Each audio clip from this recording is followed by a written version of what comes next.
மேஷராசிக்கான March முதல் வார பலன்கள் பற்றிய ஒரு விரைவான சுருக்கத் தொகுப்பு இதோ. இந்த வாரம் உங்க வேலை, பணம், அப்புறம் காதல்னு எல்லாத்துலயும் சில பெரிய திருப்பங்கள் காத்துட்டு இருக்கு. சோ அதுக்கு நாம எப்படி ரெடியாகணும்னு பார்க்கலாம். முதலாவது விஷயம் என்னன்னா, மார்ச் 2ஆம் தேதி செவ்வாய் கிரகம் உங்களோட 12வது வீட்டுக்கு மாறுறாரு. இதனால வெளிநாடு போற வாய்ப்புகளும் ஆன்மீக ஈடுபாடும் உங்களுக்கு அதிகரிக்கும்.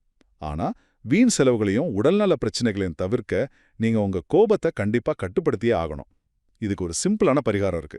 ஒவ்வொரு செவ்வாய்க்கிழமையும் 900 கிராம் மசூர் பருப்பு, அப்படி இல்லனா கோழி ஈரல் தானம் பண்ணுங்க. இரண்டாவதாக, மார்ச் 3ஆம் தேதி நடக்கப் போற சந்திர கிரகணம் உங்களோட 6வது வீட்டை பாதிக்குது. இதனால ஆபீஸ்ல உங்க பொறுப்புகளும் கொஞ்சம் மன அழுத்தமும் கூடும். அதனால டென்ஷன் ஆகி அவசரப்பட்டு வேலையை விடுற மாதிரி எந்த ஒரு எமோஷனலான முடிவும் எடுத்துடாதீங்க, சரிங்களா? கூடவே உங்க வயிறு மற்றும் நரம்பு சம்பந்தப்பட்ட ஆரோக்கியத்திலையும் கொஞ்சம் எக்ஸ்ட்ரா கவனமும் செலுத்துங்க. இறுதியாக, மார்ச் 6ஆம் தேதி சுக்கிரன் உங்களோட முதல் வீட்டுக்கு வர்றாரு.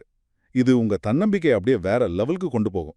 காதல், திருமண உறவுகள், அப்புறம் உங்களோட தோற்றம் மூலமா நிதி நிலைமையில ஒரு சூப்பரான பாசிட்டிவ் மாற்றம் வரும். இந்த டைம்ல கொஞ்சம் கற்பனை திறன் அதிகமாகும்.